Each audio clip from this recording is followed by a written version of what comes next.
L'idée de changer sa personnalité peut sembler radicale, voire superficielle pour certains. Mais en réalité, il s'agit souvent d'une démarche de croissance personnelle, d'un désir de s'aligner davantage avec ses valeurs et ses aspirations profondes. Il ne s'agit pas de devenir quelqu'un d'autre, mais plutôt de laisser s'épanouir la meilleure version de vous-même. Alors, par où commencer ce voyage de transformation? Première étape, l'introspection et la définition de vos désirs. Avant de construire quoi que ce soit, il faut connaître le terrain. Prenez le temps de vous poser les bonnes questions. Qu'est-ce qui ne vous satisfait plus dans votre façon d'être actuelle?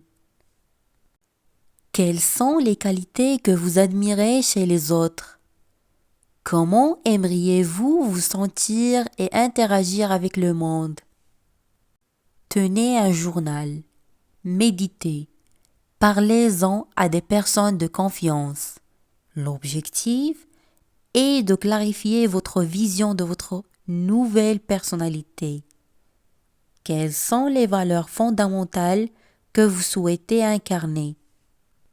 Est-ce plus de confiance en vous, plus d'ouverture d'esprit, plus de créativité? Définissez des objectifs clairs et précis. Deuxième étape, l'identification et la remise en question de vos schémas actuels.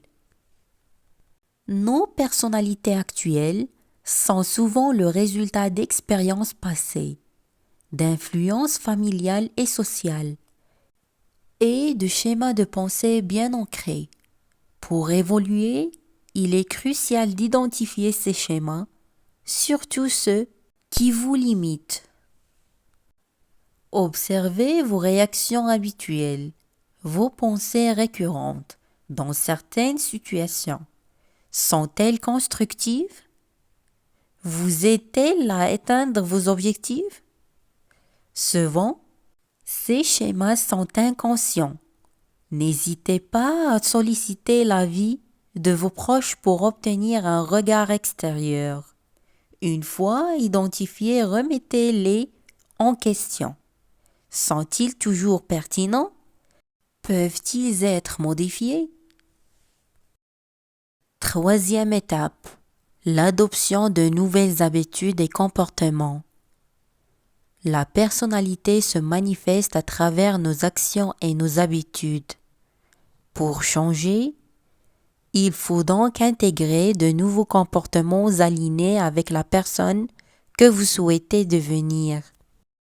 Si vous voulez être plus extraverti, forcez-vous à engager la conversation avec de nouvelles personnes, même si cela vous met mal à l'aise au début. Si vous voulez être plus organisé, mettez en place des routines et respectez-les. Commencez petit avec des actions concrètes et réalisables. La répétition et la persévérance sont les clés. Célébrez chaque petite victoire pour maintenir votre motivation. Quatrième étape, l'apprentissage et l'ouverture à de nouvelles expériences. Construire une nouvelle personnalité, c'est aussi s'ouvrir à de nouvelles connaissances et expériences.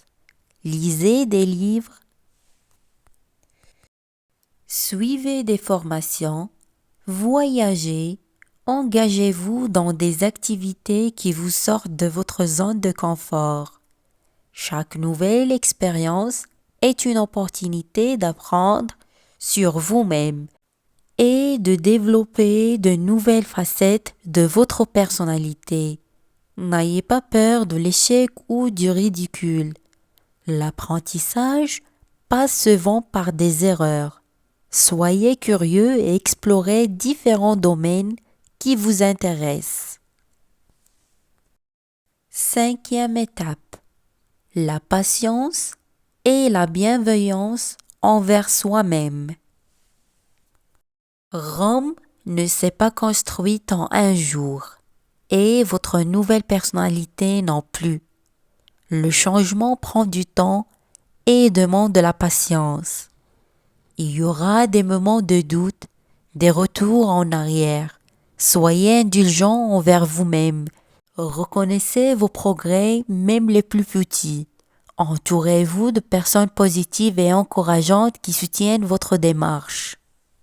Construire une nouvelle personnalité n'est pas une tâche facile, mais c'est un voyage profondément enrichissant. Il s'agit d'un processus continu d'exploration, d'apprentissage et d'adaptation. Rappelez-vous que vous avez le pouvoir de façonner la personne que vous voulez être. Alors, êtes-vous prêt à commencer la construction de votre nouvelle vous? Répondez aux commentaires. Merci d'avoir écouté l'art de se réinventer. N'hésitez pas à partager cet épisode avec ceux qui pourraient en avoir besoin. On se retrouve la semaine prochaine. À bientôt.